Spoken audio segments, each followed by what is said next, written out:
But she was also quite an insecure person herself. So when you've got her feeling insecure, anything that I do and say then validates that insecurity. So what I found increasingly over the last few months before the breakup was that her insecurity would actually give the narrative rather than the and I've noticed probably in the last 3 weeks that as I talked to her and as these issues came up, it would be every week, and they were basically just reinforcing the idea of I don't trust you, I don't know why I don't trust you, here's another small reason why. And I think when she dumped me, she said it was because, and the story is that we were on holiday together last week. My phone, I was holding my phone out getting us from A to B on a map, and one of my ex-girlfriends called me. And when she called me, I don't have any control over that, but I didn't pick it up. I just instantly killed the call. Right. No big deal. You can't control an ex-girlfriend calling you unless you block them, but it's not something I wanted to do because I know that my ex-girlfriend has had some very, I just don't hate her. Right. And I treat her with the same respect that I'd expect to be treated with, which is, it's awkward, but this is somebody who had the decency to love me. Right. And so, I respect that, and I don't wish them any harm. Right. So, yeah, and I think that we're at a stage now where we're very clear on why we're apart. Yeah. And, therefore I feel like I'm not going to be friends with her, but, you can be civil, keep her arm's length. And it's just the way to handle these things. That's the way I would do it, and it's how I'd be treated. And it's how I would expect my girlfriend to treat her ex.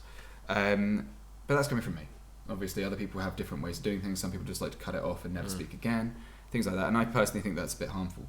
But I think it's, as you said, if she called you, like, you have no way of controlling somebody calling you.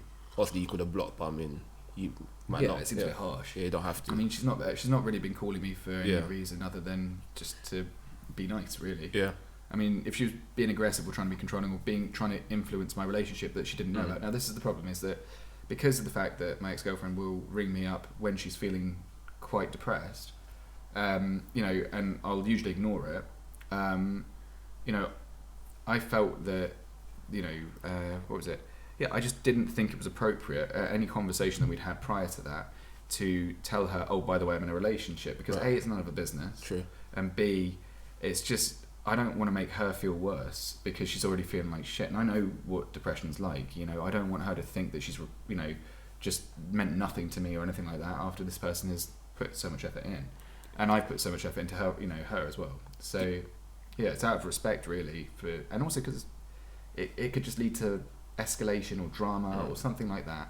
And I've had weirdo ex-girlfriends in the past who have influenced relationships since, and that's been difficult. Yeah, very difficult. Do you think it was like a combination of multiple situations being added together for her to feel a certain way in terms of not trusting you? Well, I think that it's once you're in a mindset that you can't trust somebody, or you're questioning whether or not to trust or invest in somebody, then and you've been hurt before, you start to see links and make those links between previous problems that have caused you a lot of heartbreak and pain and what's going on now. And I think that what I found was that when I stopped, I realised that if I stopped explaining myself and just listened to her and said, that's true, and just in my head I was like, that's true, that's not true, that's true, that's not true.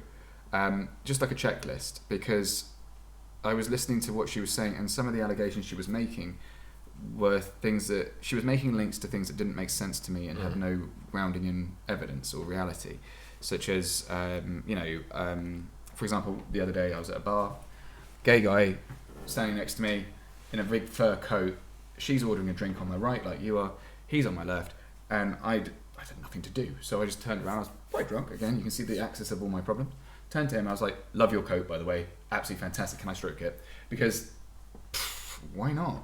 And he's like, oh yeah, it's great, I'm like, where did you get it? It's amazing. I was like, look, babe, check out how furry his coat is. that kind of thing. It's like, or if there's a dog in a bar, I'm like, hello. Similar thing. I'm not comparing gay people to dogs, but you know what I mean? It's a distraction. It's something that's fun and interesting. And I want to find out about it. Right. Because that's why I'm a journalist. And she said that I just wanted attention from everybody but her. Which... Okay. To me was a bit weird because I had none of that was in my mind at the time. And I think that, you know, while I appreciate that I can't see how other people perceive me, and I don't find it easy to kind of judge boundaries until I'm kind of over them, because mine are quite extensively far away. This is the most YouTube thing we're ever going to do. Yeah. We hope you enjoyed our video. Please do like and subscribe.